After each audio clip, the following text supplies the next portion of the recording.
Have you guys ever been to a high school house party where the parents are gone for the weekend and they finally get into like all the booze and there's just a bunch of crazy teenagers running around with like their heads cut off? Well, welcome to America post independence in 1776, where basically everyone's like, cool, no working. And they throw together this emergency Congress to manage the war and to keep the lights on. But there really isn't a country. It's just 13 former colonies suddenly calling themselves states because no one is around to stop them. They each write up a constitution, print their own money, set their own laws, and act like little mini countries overnight. Congress tries to make it look coordinated, and they're just like, hey, you guys, don't forget, we still got a war to pay for. We're united, right? And then they spend the next 5 years arguing over borders and tariffs before finally agreeing on the Articles of the Confederation in 1781, which was basically a document stating that no central government would ever have real power again. Now, while all this chaos is happening, the war keeps burning money, and the northern merchant elites are footing the bill. But once independence hits, Britain pulled the plug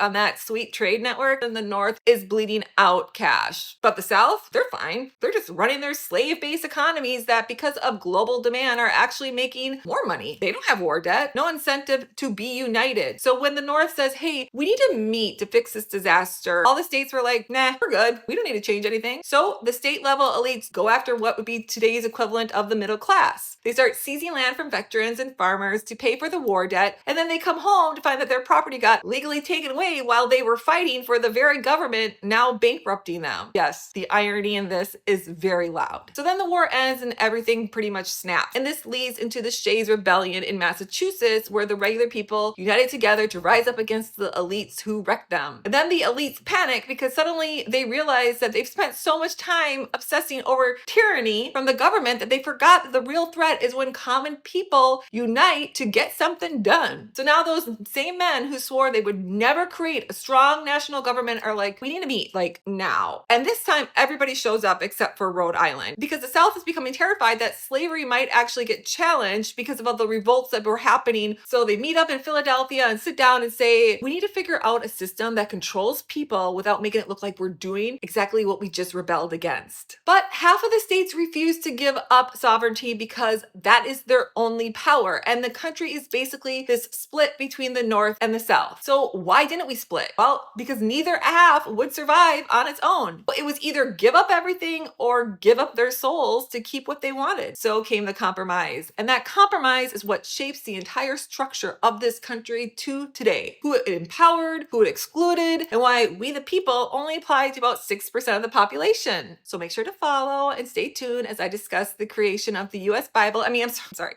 the US Constitution in part 4.